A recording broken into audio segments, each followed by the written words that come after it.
So, Mark, I'm so thrilled to welcome you to our Conscious podcast because you and I have been beavering away behind the scenes on our EV YouTube channel. Um, and at Hendy, I know that this change, this shift to EV has been massive in terms of the impact on your business and how you even do business. So, we've got so much to talk about.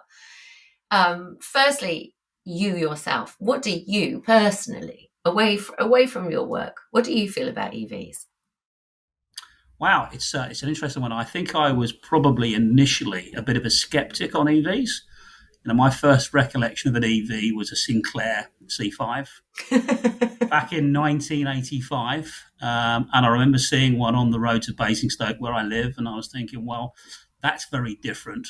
But then as we kind of progressed, I think it was maybe 2010 when the Nissan Leaf came out kind of globally, and then 2012 when the Zoe was there, and I thought these look like really complicated ownership experiences because, as I recall, the Zoe, you had to lease the battery as well as buying the car, and I thought that's really complicated. But I think more recently, I think I was expecting some kind of evolution. But I think it's actually becoming almost a revolution right now. The pace at which electric vehicles are being launched is just astounding. When you think about all of the disruption that we've experienced over the last few years with Brexit, COVID, etc., you kind of thought that might kind of slow things down a little. But the pace of change right now is phenomenal, and I think it adds real excitement to our industry. Nervousness. How do we plan for it? Are the Is the market ready for this? So we've had all these kind of interesting dynamics to consider. So every day is a school day for me right now. I feel the same. But, having worked with you guys at Hendy for a little while now, I've had some insight into just how big that is, how big that evolution and that change is. And you said just now the term ownership experience, and that's so much when you're buying an EV, it's so different to just from your perspective saying, lovely, we've done that deal, we'll see you back here for a service, hopefully, here's your keys, off you go. You knew early doors it wasn't going to be like that anymore. No, we anticipated that the whole purchase journey was going to be very different. I think it started off with the consideration phase, kind of the research required into identifying a short list of electric vehicles is far more detailed than that of a petrol or diesel. And everyone's driven a petrol or diesel vehicle for many years. So the actual drive and other considerations weren't a factor. Probably the most determining factor was probably affordability and probably an emotional connection with the design and the brand.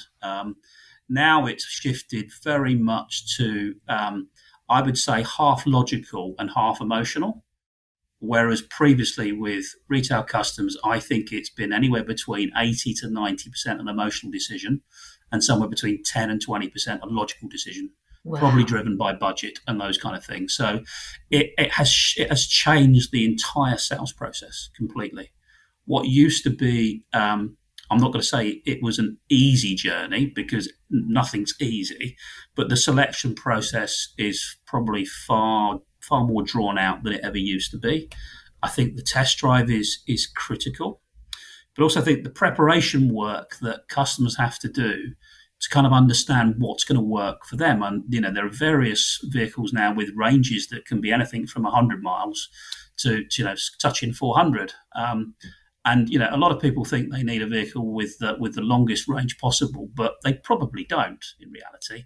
And I always advise people that just run a tracker on your mileage behaviour for a month.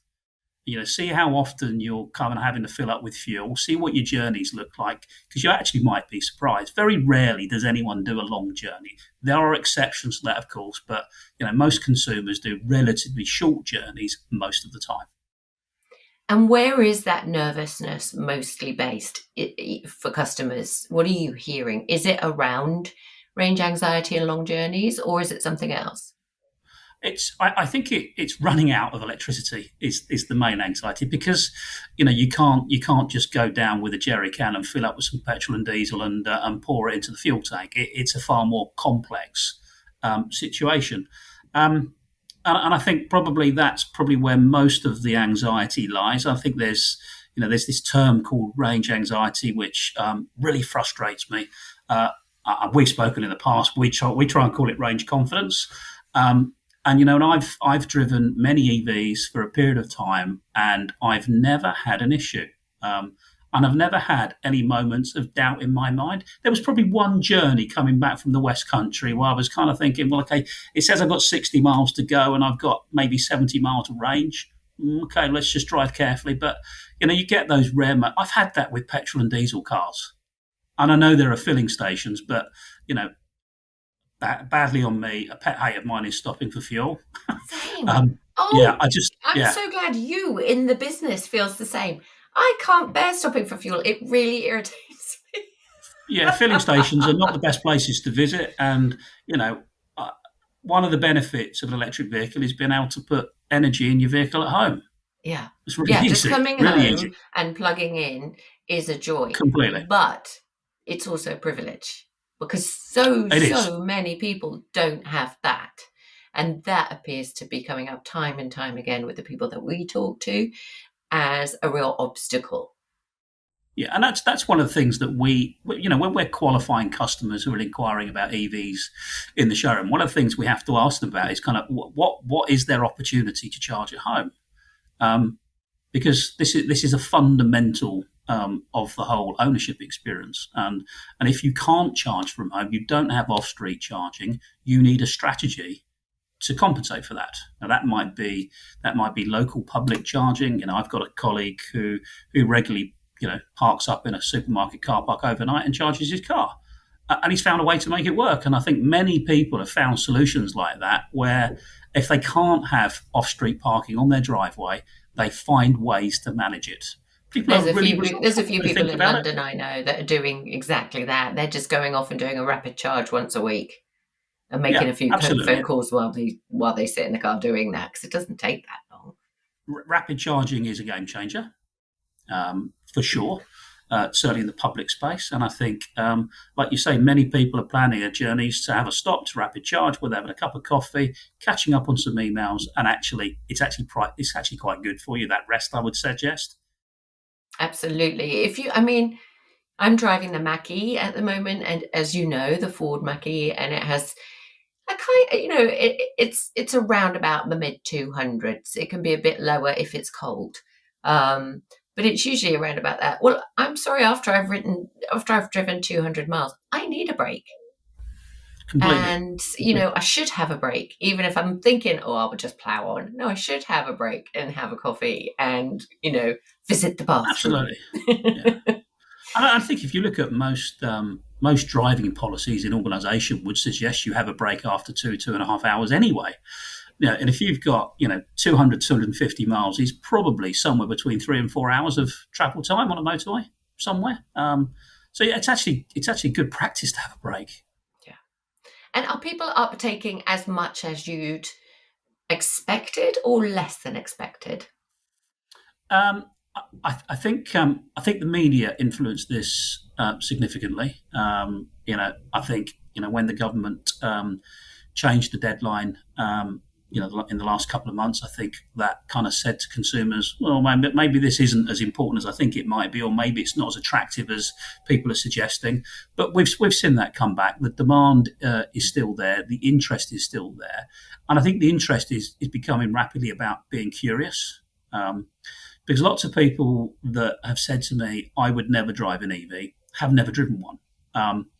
So I'm not sure. I'm not sure if that is a really sensible kind of outlook on things. Because the first time I drove an EV, it was a Kia Soul. It's quite an early electric vehicle, not as early as a Leaf or a Zoe. I was blown away by the drivability, the comfort. It's just so easy, The incredibly easy. acceleration is extraordinary. Just the pickup in power. It's just an astounding driving experience. And I think people need to be more curious about things. Yeah, really interesting. And as we said, there are a few barriers in the way. Adaptability isn't always a human trait, even when we need to be Completely. adaptable. Yeah. So, in terms of, and obviously the customer is the most important driving force for your business. So, in terms of driving that forward, I know, part of what I do with you guys is education, education, education, helping people to understand all of the ins and outs, because it does sometimes feel complicated. But what else have you needed to do to adapt from the customer's perspective? Yeah, I think what we've had to do is we've had to find solutions that make the journey really easy. Um, you know, when I first started in this industry, did I ever think I'd be talking to people about where they can securing a home charge point before they took delivery of a vehicle? I never thought that would be something that I would be involved in. And how long And have those you been in kind of this business? uh, probably 37 Yeah, years now, I think it's it a is. long So time, kind of right? long enough to have seen a few things. And it made me think about the role we have to play in getting people ready. Because if they're not ready, it makes the whole experience really challenging. And I think the one thing that all of us struggle with generally is change, and change tends to affect the lens that we look at stuff, the way we look at things. And I think it can make us have a very negative view on a situation because it's not what we're used to doing. I think part of our kind of our proposition is about education, getting people ready for ownership. Yeah. I think we've spoken in the past about when people collect their new car. It's a really exciting experience. There's a lot of anticipation, and we like to kind of keep building that up until the day of handover. But one of the things we should now be doing, and something we're actively looking at doing, is part of that handover experience is taking them to a public charge point and showing What a how. great idea. Yeah. Because most people that are going into an electric vehicle today have not been and not owned one at all. So it's new. But there's so much information out there. Some of it's good information, some of it's not so good. And, that what you've been doing in trying to educate people, I think, is incredibly helpful in a really balanced way. And you've had some real challenges at public charge points in the past, haven't you? I really have. Um, And, there's a point at which you have to go breathe. And yeah, you do start to change your behavior. I'm very much better at being proactive about my charging now. yeah, So I've lost that fuel mindset. I mean, petrol, diesel mindset of I go till I'm nearly empty, then I go a little bit more because I can't bother to stop, and then I stop. That mindset has had to shift completely. And now I think, I like that place and I know they've got a good charger. So I'll plan to stop there. Usually I've still got quite a lot of mileage left. If I'm mm, going to London, if I'm driving into London and back from here, that means one charge. Very often I'll do it on the way there. yeah, I'll do okay, it halfway to London and get myself a coffee. I'll leave a little bit earlier maybe. So I'll do some emails there while I'm waiting to charge. Then I know on the way back, I'm fully charged. yeah, I don't need to charge on the way into London, but it makes it more convenient for me. I like it like that. So I don't have to stop late. So there's lots of different ways I've learned to adapt my behavior. The game changers have been, contactless at the charges. And there are way more chargers now, and they are more reliable. So those have completely. been game changers in terms of the public charging experience. The I other think when I factor that, go on, sorry. was to say when I got my first electric vehicle, I had the home charge point installed before I took delivery.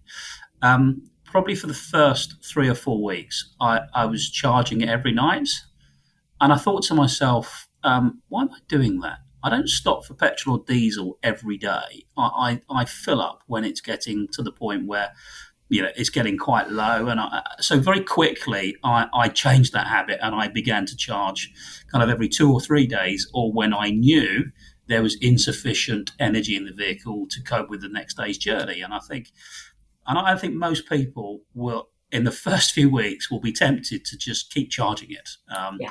which probably is not the best approach. It's And not that so was a good for the learning that battery, I right? no, indeed, yeah, yeah. So So it's I think better to you need let to it run low sometimes. completely, yeah, completely. I don't think that preserves battery enough, and I think there's evidence of that with mobile phones as well, isn't there? And yeah, exactly. And we've got a lovely sunny day. Mine's out there on charge, topping up. Yeah, So for me, I've got solar. That works. It's really nice to use that solar power to charge my car. So but that that's makes what a I'm big doing. difference, solar, doesn't it? I mean, you're generating Huge, your own energy, which is the real smart huge. move. Yeah, yeah, huge. Yeah, And definitely financially worth doing for sure for me.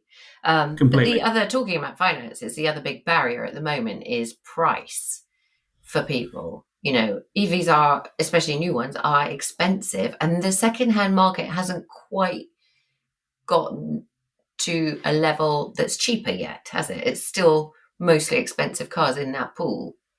Yeah, no, that's a fair observation. I think the introduction of a government mandate from next year, I think, is probably going to level or certainly shorten the gap between an ICE vehicle and an electric vehicle in terms of price and probably marketing offers around vehicles. Then you get to that gap and you go, well, okay, what's my efficiency saving on petrol or diesel versus electricity? And I think it'll become far more compelling. But up until now, I think the gap between an equivalent petrol or diesel and an electric vehicle has probably been prohibitive to a lot of people. But we do absolutely see that gap beginning to narrow, and it has to narrow.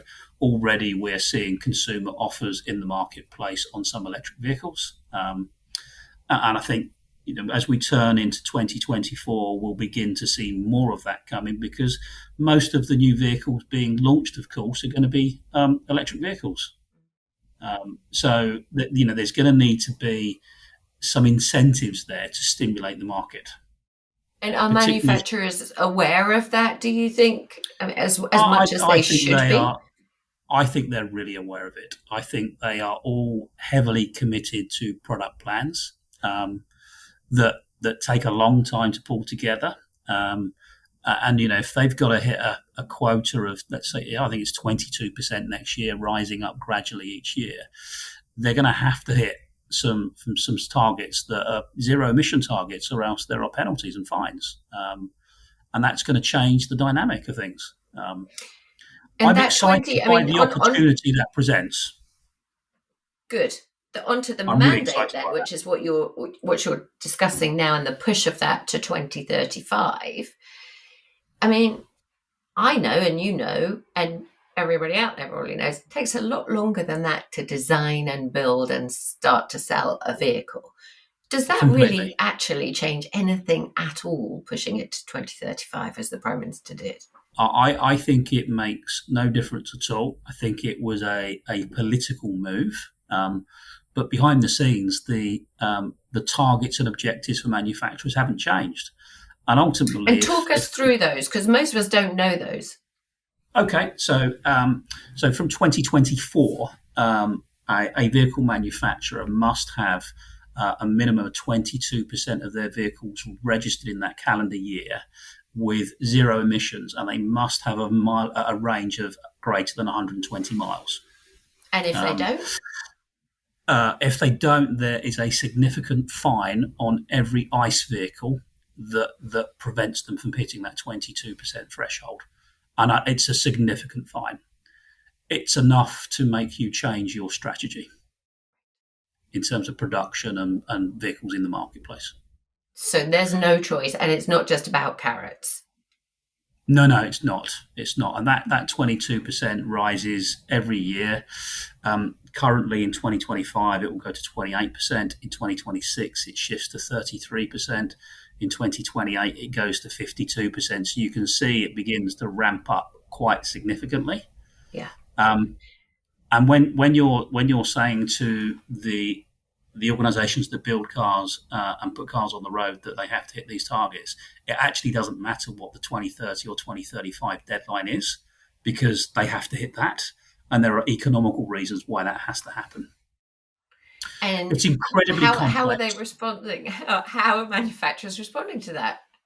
Well, I think, as we said earlier, I think that their product plans are years in advance. So they've been preparing for this for some time. You've got a number of manufacturers that have publicly said they'll be pure electric, whether that's in 2024, 25, 27. They're all shifting quite significantly. I think we've spoken in the past about the Lotus brand. That's a 75-year-old sports car brand, and that they will be pure electric, I think, by 2027. The latest vehicle they've just launched is a pure electric large SUV, and this is from a sports car company that's known for petrol engines. Yeah. And There's this racing big cars and shift, fast racing cars, performance and it's a cars, big shift. Yeah, Lotus was built for racing drivers. I have raced So around that track. They have have their you practice track up in Norfolk, and yeah, it's in Hethel? fantastic. Yes. Yeah. I got to drive the Lotus Emira around there probably a year ago, and I thought I was really fast. And then a proper driver took me around there, and I realised I wasn't. You do. Because the proper drivers don't really use the brake pedal much, do they? And they don't use it for Not very no. long. No, That's the art of it, and getting your completely. lines through the bends and through the corners. If you do it right, and when you've got it spot on, and when you haven't, it's kind of like playing golf. It's like, yes, that was it, and no, I missed that line. I I missed guess when you get it taking that wrong corner playing in the right way. when you get it But wrong playing golf, it's probably a little bit different to when you get it wrong in a car.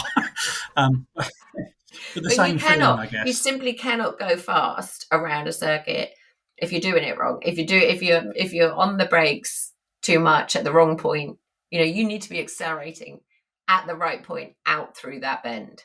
And if you don't, you're never going to get those speedy times. Absolutely. But if Yeah. you go back to the Lotus, have just launched the Electra, which is this full electric SUV, and the one of the models will do 0 to 60 in 2.9 seconds, and you go, "Wow, that's just amazing."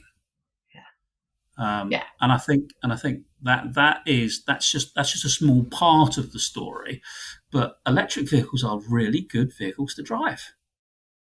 And they're I mean, great for you've families. driven Yeah. many now, haven't you? You've Yeah. driven Lots. probably touching 25 to 30, I would have thought by now. Easily. I haven't actually Yeah. counted, but easily. And I really enjoy driving them. They've all got their slight differences, usually in design. Design is key, frankly, to any Mhm. driving experience. And I wouldn't go back. I'd feel really weird going back to a petrol car now, especially with that kind of lag between what you do with your foot and what it does on the Yeah. road. I'd find that Yeah. really Because hard to it deal is with. instant in an electric vehicle, isn't it? It's instant Yeah, response. yeah, Yeah. Makes absolutely. And makes a I big, big love difference. that about them. What's been your favorite? I mean, you mentioned the Lotus. Obviously, that's a dream to drive. Other than Indeed. that, what's if you? I mean, and I know this kind of is irrelevant in one way to you because in your job you are constantly shifting cars, aren't you? Because you have to know Yes. about all of them, so you've never got one permanent car. But if you had to choose one permanent car that was an EV that's around now, what would it be? If I could have a Lotus Electra, I absolutely would. But I also need to be a little bit realistic. I think the Mach-E is an exceptionally good car, the Mach-E GT. I really like that car. I wasn't sure about the exterior design until I saw it in the flesh.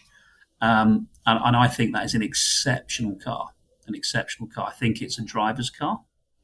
Um, Other vehicles that I've looked at, I think some of the Genesis product looks really good.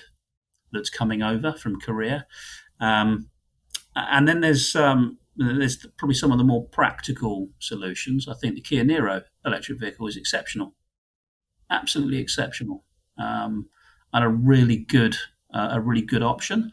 And I think some of the MG product is also very good. I I'm a think, huge fan yeah, of both those. Yeah, the Kia yeah, Niro I was in yesterday, a great little family car, with a surprising range because it's only little, but it's got a mm. great range on it. And then the MGs, yeah, super fan.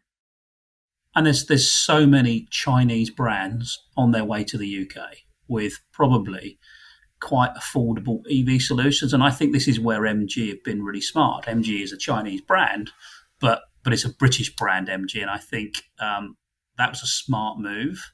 And I think they've made EVs very affordable in the UK, very affordable. I think they're the second highest EV uh, volume in the UK right now, Interesting. behind Who's the Tesla. first? Do we know? Tesla, Tesla still. So yeah, Tesla are still dominating. they are. Yeah, I mean, um, I think they've got an interesting proposition. I think there were a lot of early adopters that were probably technology focused, liked the very kind of hands off experience. Then it comes down to kind of design and all those kind of things. I don't find Teslas particularly attractive cars. Um, I also think generally American built cars don't have the quality of interior that you get from other manufacturers around the world. But maybe I have a bias at play there. I don't know. But I think some of the EV product that is just arriving and it is in the pipeline to come looks absolutely exceptional. Are there any? I mean, your front line, you're seeing all of the different manufacturers in your job doing doing different jobs themselves. Who's really surprised you manufacturer wise? Who did you maybe think, they're probably not going to step up very quickly? Because I know, didn't Um, BMW say, well, we're not doing it? well, I think there's They a number of probably brands didn't who've, quite say it like that, but you know what I mean. yeah, I think there are a number of brands that have kind of um, gambled in different ways. Whether that's hydrogen, whether that's synthetic fuel, and actually kind of will those things develop quick enough to kind of meet these I'll call them quotas that manufacturers perhaps need to start hitting. I'm not sure that I'll talk about who hasn't surprised me. The Korean brands have not surprised me. They're just at the forefront, whether that's Hyundai or Kia. They're just very quick to anticipate and develop technology. I mentioned the first electric vehicle that I really drove being the Kia Soul, and that was some time ago now. That had a full electric vehicle, the Soul EV, and it's continued from there. Um, I think other brands are catching up. Renault have been pretty progressive. I like the look of the Megane. I mean, you've driven the Megane; it's a great car to drive. But as you said earlier, they've all got these differences, and whether that's interior design, exterior design. So you've got this logical proposition, then you've got this emotional one when you connect with the design and how it makes you feel when you're in the car and how easy the controls are. Do they feel natural? And what's the visibility of the information display? So I think there's a number of factors, but certainly Kia and Hyundai did not surprise me with how quickly they responded to the demand for zero emission vehicles. And in terms of sales, when people, I mean, our ICE sales, the internal combustion engine ICE, are we still seeing them as good as they ever were, or have they gone down a little bit in response to people switching? Yeah, so when I looked at some data, I did this at the end of October when some registration data was published. So um, the pure electric volume of sales so far this year had grown 35.8% year on year, which is significant and accounted for just under 16.5% of all registrations. Now, on the flip side, diesel went back 15.4% and actually only accounts for 3.9% of the share now, which is tiny. Just a little under four vehicles in every 100 registered is a diesel. And petrol is still a significant contributor at 41%. And as diesel shares dropped, electric's grown and petrol's grown. Um, it's almost like diesel's been demonized. Sometimes very unfairly, I would say. And I think it's still a practical solution for many. Um, so But I it's think we interesting are to see seeing to some get a shifts. vision on those numbers. Electric are doing well. Absolutely, absolutely. How And many then I guess it's hydrogen cars have you sold? we haven't sold any hydrogen cars, unfortunately. But that's the other one that's been bandied about for years Absolutely. and still is. Still, lots of people are saying hydrogen's better. What are your thoughts on that?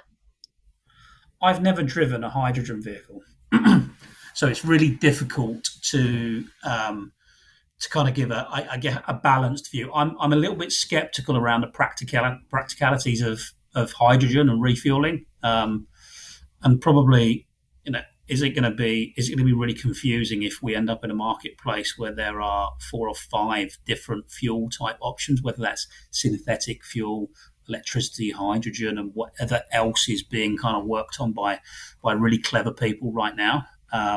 And of course, I think petrol may still have a place at some point.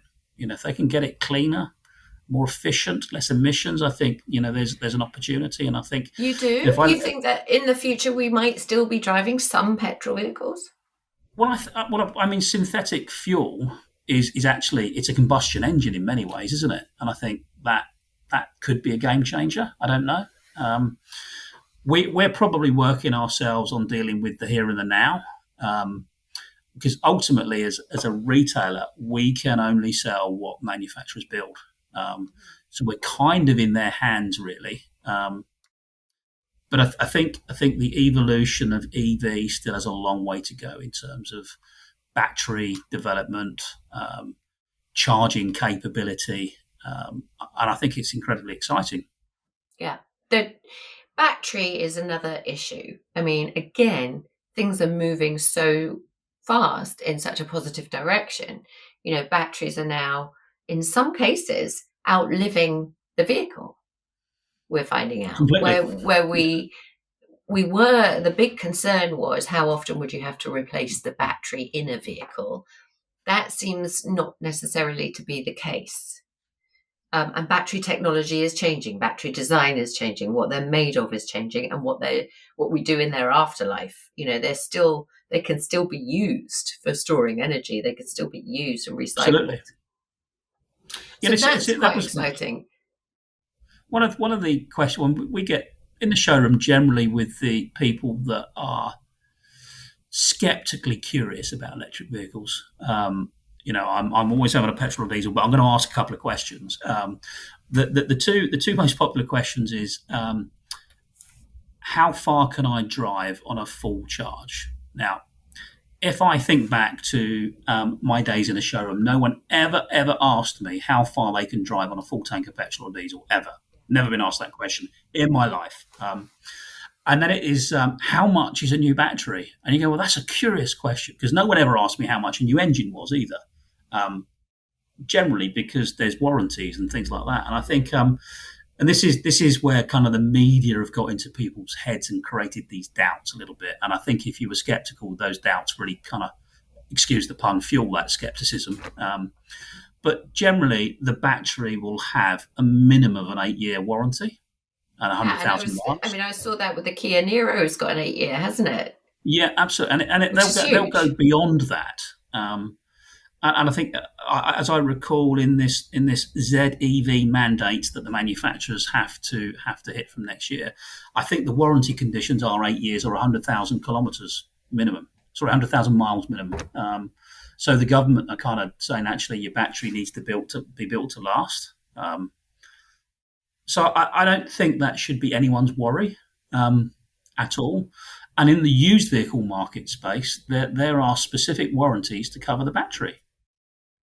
There are dedicated warranty policies purely looking at electric vehicles. So even when you buy secondhand, obviously, if you buy it from, a dealer like you, Yes, if you buy it from a reputable retailer, you would get a warranty that would cover the battery. Absolutely, and I think those things create peace of mind. do you think? People are going for the middle ground with hybrids. How does that look to you guys? So I actually think that hybrid is a really neat stepping stone from ICE to EV.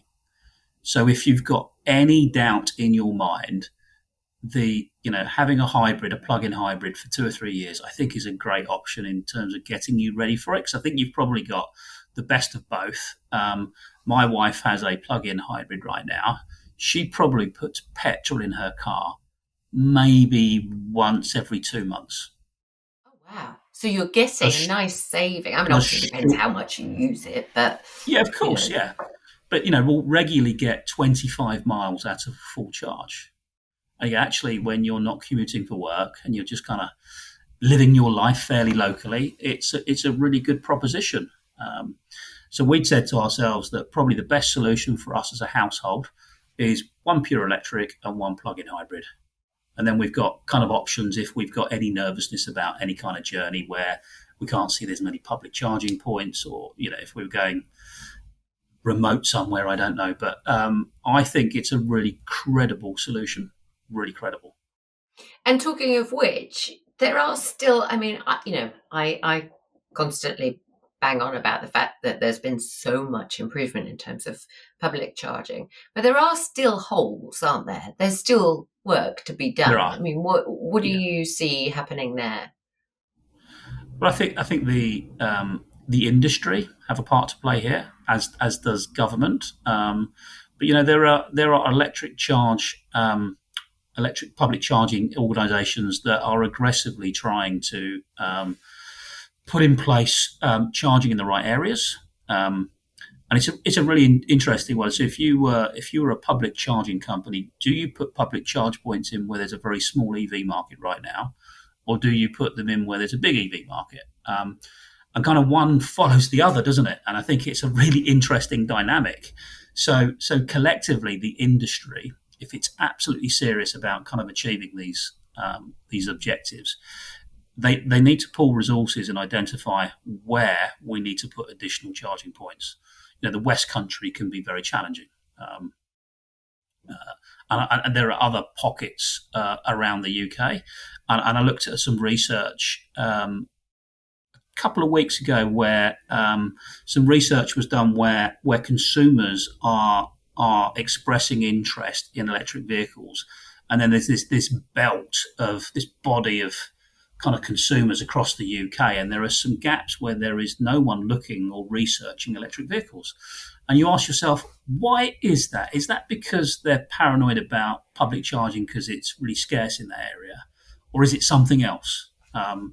So there's a whole. I mean, there's so much research out there now that you can actually get paralysis through analysis if you're not careful, um, which is a real danger. When we're looking at kind of our showrooms, we're looking at kind of where do we put them versus where's their land available, where's their planning, and you go, well, actually, is there an electric vehicle market in this area? Because if that's the future, we need to be in the right place. And the optimum place to be is never the place that's available, of course, but all of these are factors that we have to consider when planning future resource. The other So thing it's that's really been really complicated. the other thing that's been really challenging for you guys, I know, but part of that journey is the whole servicing thing. Because again, you're not just like a shop. You don't just go, here's your product, thanks very much. We come back 2 years later sometimes and say, hey, the zip's broken on my pair of trousers. And you say, oh, I'll fix that for you. A car needs constant maintenance, and you do that too. Servicing is part of the deal. Absolutely, and I think the bit that's a little bit unknown for us is what does future maintenance and repairs look like, and it's a really difficult one to kind of anticipate. I mean, there are less moving parts, there are less lubricants, but there are tyres. Is tyre wear quicker on an electric vehicle than it is on an ICE vehicle? Because Um, it's a bit heavier. a bit heavier. and I think I read a research paper the other day. There's no evidence yet to suggest that it's significantly different. But these are factors when planning our resource for the future. How many ramps do we need in a workshop? Bit of an unknown. And I think the other bit that probably is quite interesting with electric vehicles is kind of how many software updates are they? Are they done in a workshop or are they done over the air remotely? So there's all these kind of factors that make it very difficult from a planning perspective. But what we do know is whether your vehicle is an electric vehicle or an ICE vehicle, maintaining it correctly adds to the longevity and the performance of the vehicle without doubt.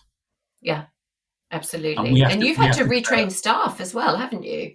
Completely. Yeah. So we've had to try and we always say then we've got circa 1,700 colleagues across the business, and they're probably in their network of family and friends. They are probably the car expert, the go-to person. No matter where they work in our business, they are probably the go-to person that someone says, "Can you tell me about electric vehicles?" So we've had to work on how we educate not just salespeople and technicians and service advisors, but people in our accounts team, people, parts delivery drivers. Just the whole business needs an awareness of electric vehicles because they are the expert in their community. Yeah, it's fascinating. I mean, in terms of just a culture change for you guys, as you said, the impact has been enormous and a real revolution. It's just unbelievable. Yeah. Did you see it coming?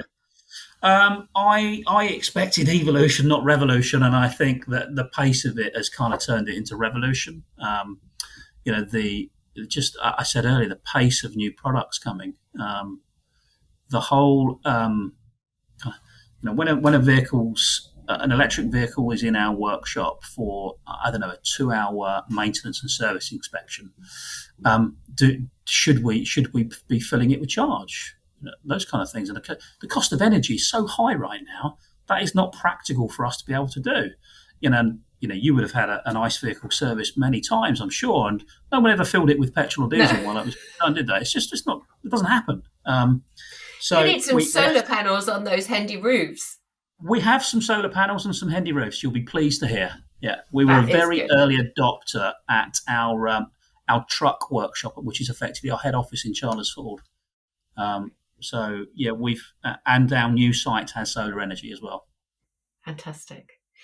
We could talk about EVs all day, but I think we've covered off most things, haven't we?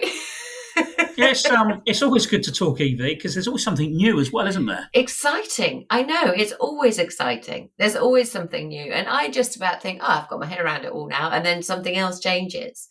So, I think hopefully today this conversation will have given somebody more information than they had before, for sure, and a bit of an insight into what it takes for you guys to deliver on this EV future that we're looking at.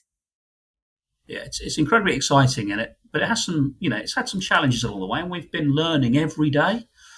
I think I was talking to someone earlier, and every day is a school day right now, every single day. Yeah. But that's good though. That's a good thing. I think so. I think it makes it exciting. Thank you. Thank you so much for joining us, because I know how busy it is, but we really appreciate it. And I no doubt we'll see you soon. Absolutely. Thank you.